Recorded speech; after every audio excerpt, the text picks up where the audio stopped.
Okay, remember that they're changing my voice. I'm not gay. This video is about Ezekiel 39. Son of man, prophesy against Gog and say this. This is what the sovereign Lord says. I am against you, Gog, chief priest of Meshech and Tubal. I will turn you around and drag you along. I will bring you from the far north and send you against the mountains of Israel. Now, the far north, we know from this in Jeremiah, right? It includes Gomer and Ashkenaz and Minni and Arad. And so when we look at these Ashkenazi Jews, we look at Ashkenaz, we look at the migration, we look at where they start from, we know that it's also referring to Europe, right? It's referring to the whole world. It's important for me to emphasize the places who like to pretend that they're in the right when it comes to this final clash as part of their state propaganda, military propaganda, which are not supposed to be more important to them than their constitutions, but they're such hypocrites that they don't care about that. So that you know that it's referring to everybody outside the divine order, and anyone who doesn't obey God through me is outside the divine order, except for my parents who are blameless because they brought me into this world, and you know them by their works would have it.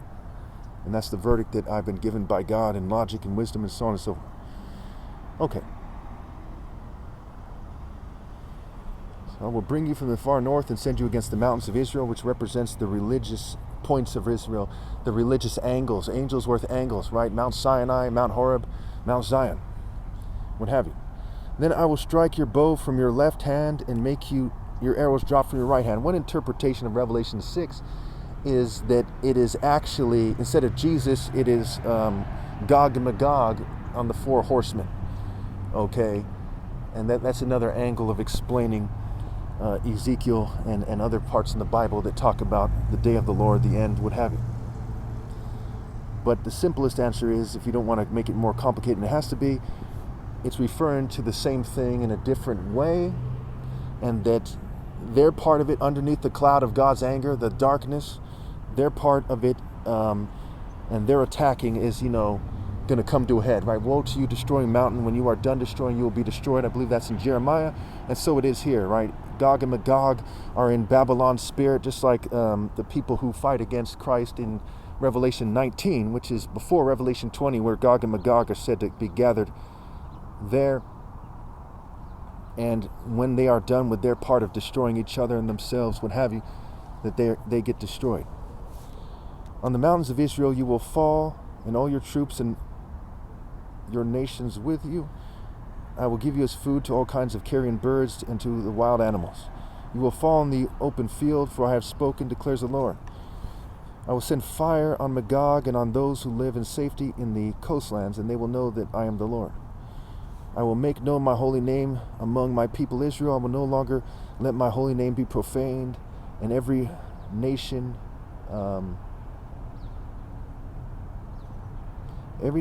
will know that I am the Holy One of Israel. Okay, so keep in mind, 2 videos ago, when I talked about Ezekiel 37, I made it clear that it was not talking about the people who identify as Jews, whether it's the black Hebrew Israelites, or it's the white Jews, or Ethiopians, or the Lemba, or whatever. It's talking about the righteous.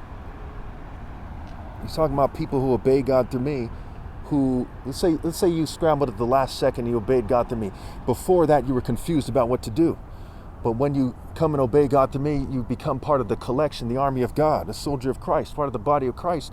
And then you're clear that what you're doing at that point is now actually worshiping God, and that spirit is God, and then you become to know God. That's what it's referring to. It is coming, it will surely take place, declares the sovereign Lord. This is the day I have spoken of. Then those who live in the towns of Israel will go out and use their weapons for fuel and burn them, the small and large shields, the bows and arrows, the war clubs and spears. For 7 years they will use them for fuel, and they will plunder those who plundered them and loot those who looted them, declares the sovereign Lord. Now, what it's saying is the former ways that they used to wage war will be destroyed, right? They're getting rid of those former ways, and that they're going to come into the true way to wage war with these people, at least at that point. Okay. On that day I will give Gog a burial place in Israel, in the valley of those who travel east of the sea. It will block the way of travelers, because Gog and all his hordes will be buried there. It will be called the Valley of Haman Gog, hordes of Gog. For 7 months the Israelites will be burying them in order to cleanse the land. Notice the cleansing, right? They're burying them in order to cleanse the land. That's not an irrelevant sentence there.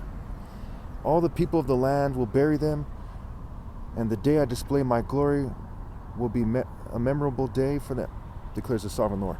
People will be continually employed in cleansing the land. They will spread out across the land, and along with others, they will bury any bodies that are lying on the ground.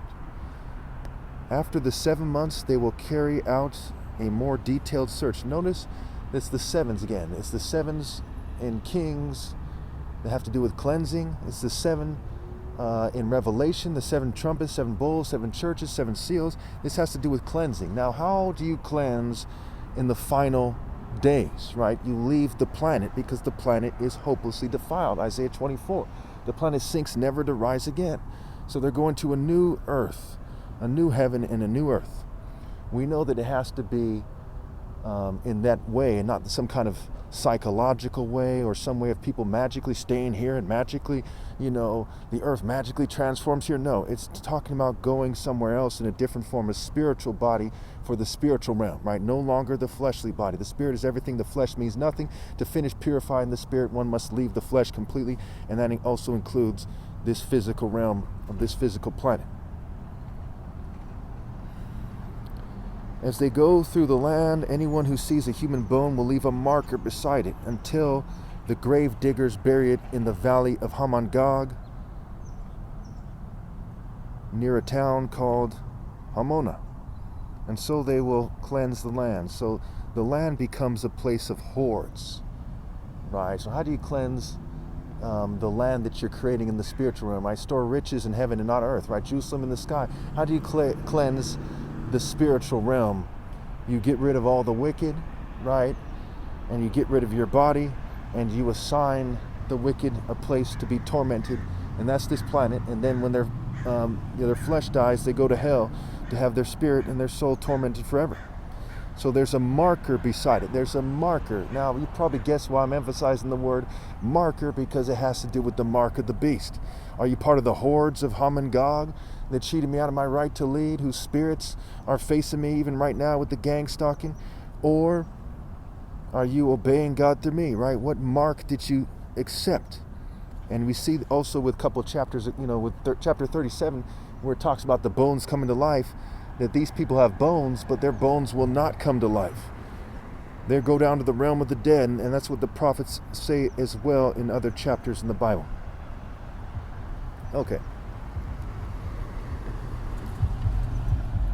Son of man, this is what the sovereign Lord says.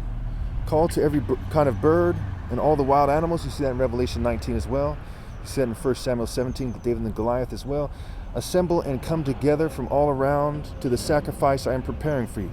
To the great sacrifice on the mountains of Israel. There you will eat flesh and drink blood. You will eat the flesh of mighty men and drink the blood of princes of the earth, as if they were rams and lambs, goats and bulls.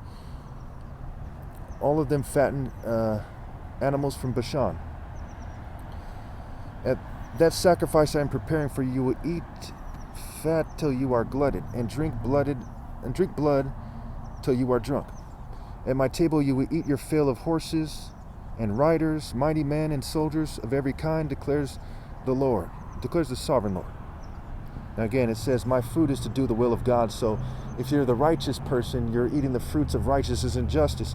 If you're the wicked, you're like a zombie eating the flesh, eating the defiled food, right? The fruits of wickedness, chaos, desolation, injustice, all the anti-principles. The opposite of being a righteous person willing to die for God is some kind of wicked person who's only willing to live and die for maybe the flesh, maybe their family, maybe their greed. I mean, it all goes back to greed, right? Selfish, see flesh, right? The word selfish is a play on words for see flesh. And I don't see flesh, in that sense. I worship God and I'm pure and holy and so on and so forth. I will display my glory among the nations. All the nations will see the punishments I inflict and the hand I lay on them. From that day forward, the people of Israel will know that I am the Lord, their God, And nations will know that the people of Israel went into exile because of their sin, because they were unfaithful to me. So I hid my face from them and handed them over to their enemies, and they all fell by the sword. Now what happened? And they all fell by the sword. What sword? The sword of the Spirit. Now we see in Jeremiah and other places where it says that the Spirit of God is like a fire, like a hammer. It's too hot to winnow or cleanse, right? They're called rejected silver because the furnace of Jerusalem and the fire of Zion kept trying to purify them, and they kept being stubborn and stiff-necked. So narrow is the way to life, broad is the way to destruction. So it's saying at this point, all these people who identify as Jews, okay, in that sort of way, right? They're really of the synagogue of Satan, that they all fell by the sword. And anyone who doesn't obey God through me has fallen by the sword and is on the wrong side of the clash in Revelation 19 and Revelation 20. I dealt with them according to their wickedness and their offenses, and I hid my face from them. Therefore, this is what the sovereign Lord says. I will now restore the fortunes of Jacob and will show compassion on all the people of Israel, and I will be zealous for my holy name. Now you got to realize, you got to reconcile this with so many parts of the Bible, including the New Testament, for example, Matthew 25, right? Separating the sheep from the goats, right? You know, those people who are goats go to eternal punishment. So it's not talking about restoring the fortunes of all the Jews on the planet. It's not talking about that. Or all people on the planet who think that they have come into the Spirit of Christ. It's saying those who obey God through me, who struggled and fought the good fight, right? The good fight of faith. That after after this point comes, whether, after this point comes, that they're then restored, they're made whole, right? Holy and whole. They're made whole, right? A wholesome finish. Okay.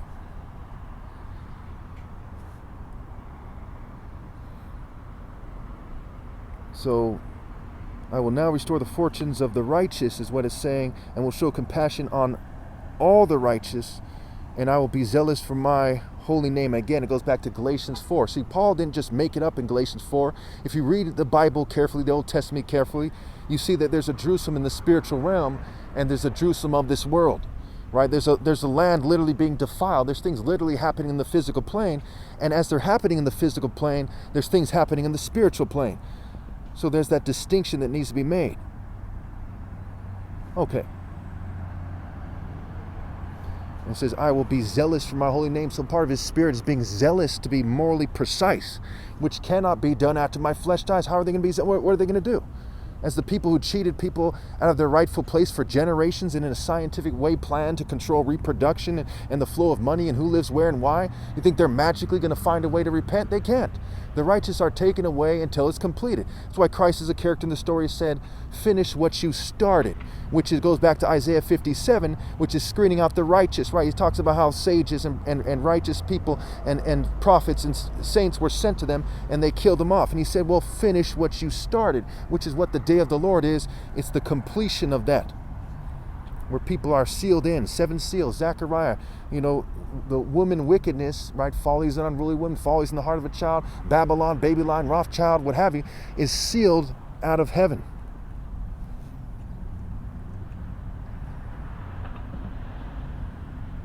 Okay.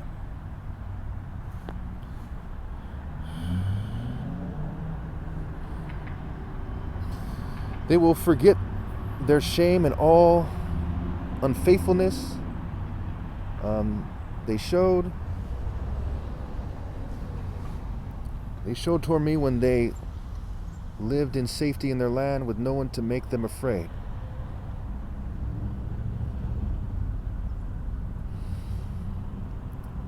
When I have brought them back from the nations and have gathered them from the countries of their enemies, I will be proved holy through them. Holy through them in the sight of many nations. Then they will know that I am the Lord, their God, for though I sent them to their own land, not leaving any behind, I will no longer hide my face from them, for I will pour out my Spirit on the people of Israel, declares the sovereign Lord. Now you got to realize that there's nations on the new heaven and the new earth that Isaiah talks about, and there's nations in this world. Both of them, when we're talking about these verses here, that both of them see that they're holy on some level. Okay, they know on some level they're doing the wrong thing. And so the questions have been answered in their mind in regards to who's right and who's wrong. But that doesn't mean they change their ways. They don't.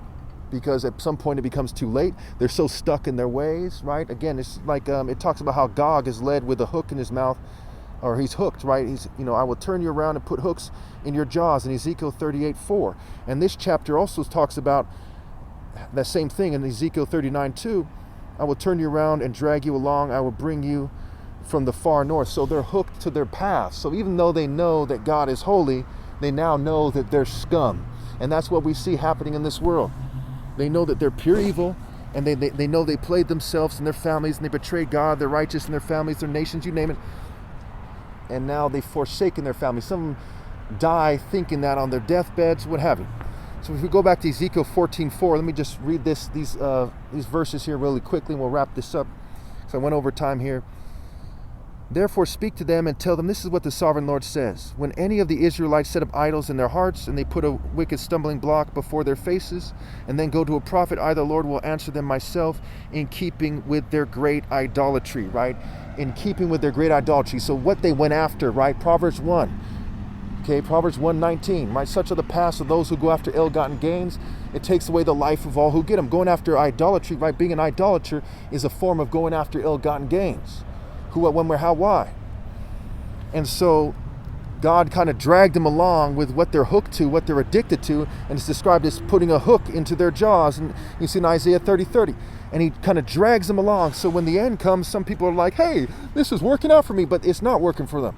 Lots of people know that their path has failed them. And you see with the way the Pope is acting, the way the churches are acting, everybody, basically everybody knows that their paths have failed them and that they're going to hell.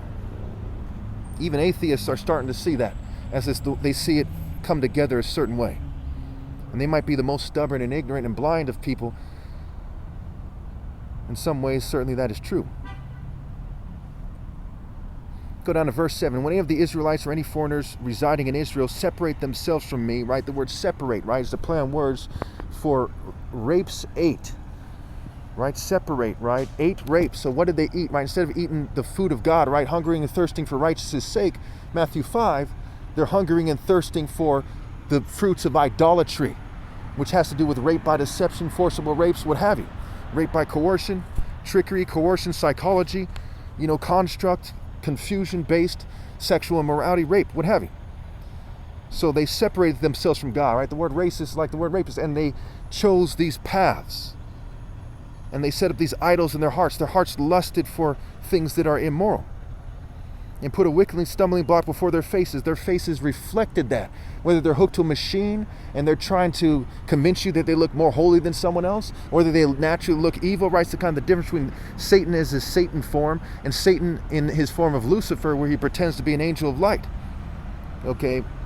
And then go to a prophet to inquire of me. I, the Lord, will answer them myself. I will set my face against them and make them an example and a byword. I will remove them from my people, and then you will know that I am the Lord. So what happened then in the last part of Ezekiel chapter 37, 38, 39, is that they're being made an example of. Everyone outside the divine order is being made an example of as they go down their paths.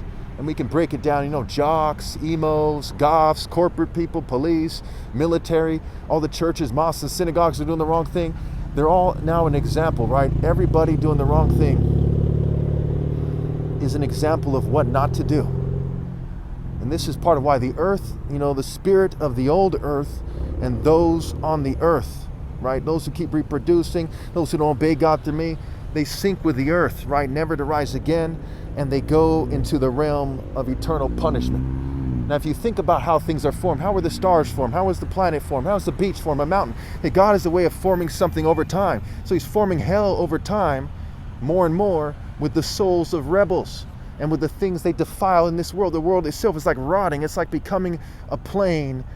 It's splitting in two, right? It's becoming a plane for wickedness. It's like when you take out a plant, maybe you get rid of the roots, and maybe you take the fruit from a tree and you leave the tree, what have you, and eventually it rots. It's becoming a rotten plain for the rotten and evil people. And the people with their evil souls over time are being marshaled toward it. And the righteous who are focused on God's plan because of their heart, because of their ways, their paths, because of what they're willing and accepting God's will and willing it to be in the form of accepting God's will first and foremost, because it's God's will and purpose that prevails.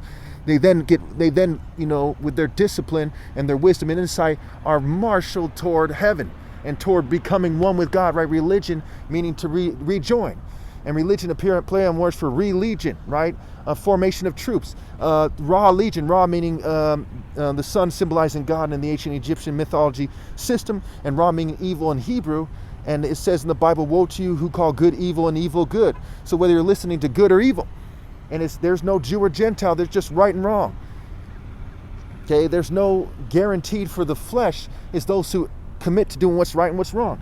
The only one exception is like me and my predecessors, who God made to be extremely firm in their ways, just like God made the sun. God made me to be firm in my way and to lead people the way, the truth, and the life. Okay? But everyone else, there's no guarantee for them. They don't get to go to heaven just because they're a Jew or this, that, and that. They have to obey God through me. The throne is established in righteousness. It goes back to Numbers 10, I believe it is, where Aaron and Miriam got mad at Moses for having the Cushite wife, right? Ham begot Cush, Cush begot Nimrod, right? And Nimrod founded Babylon when it was great. And it says in Amos 9:7, are you not the same to me as the Cushites, O children of Israel? And that connects to Numbers 10, right? And it also connects to Genesis 10. Genesis 10, Numbers 10, Amos 9:7. Okay, it all shows you that it's a Royal African Falcon martial art order, as I showed you when I was talking about Ezekiel 37, where the rays of the sun symbolizing the sun in righteousness, Malachi. The sun is the symbol of the bridegroom, the top martial arts, the champion, Psalm 18, Psalm 19. Okay, the root and offspring of David and the bright morning star. The bright morning star, first and foremost, is the sun. But to the Luciferian, it's a different star that's said to come up in the morning before the sun, which connects to Venus, who's also connected to the idea of this star, this called the shining one, and so on and so forth. There's all kinds of these occult connections. But in reality, it is the sun. The sun gives you life. The sun marshals the planet, not the star that's associated with Lucifer. And then in the Old Testament, it talks about the stars waging war. The sun is also a star. It's waging war for your heart. What gives you light? What gives you life? What gives you your farm produce? Okay, what marshals the planet? It's the sun that symbolically, as a pattern of nature, as a message from God, as you need to understand nature to survive. Okay, and the essence of survival is becoming one with God Almighty. So the sun is a symbol of being one with God Almighty and seeing the path before you, and casting out the darkness and the wicked spirit of night, when all these evil emotions, these evil temptations are symbolically brought about. They're brought about in darkness, that lack of mental clarity, the light of righteousness that brings mental clarity. That's part of what the sun symbolizes. That's why the S-U-N is like the S-O-N, and the sun backwards is N-U-S, which is a play on words for news, the good news. The good news that I am the Son of God, the Christos, the top martial artist ever possible. Martial is marital scramble, as in marriage. As I, Christ, in the bridegroom. Martial arts are marital arts. Warfare, where Christ is the heavenly warrior defeating the beast, and he's also the symbol of the love from God that also translates into love for your family when you're in the divine order. It translates into romantic love when you're in the divine order, right? It's the Romans romantic versus the divine love from God. The worldly conception versus what is divine and eternal and true and sacred. This is also why the word divine is like the word diving, because the falcon dives at 242 miles an hour. The word faster and master, rhyme and reason. God speed, light speed, fasting. Pretty straightforward.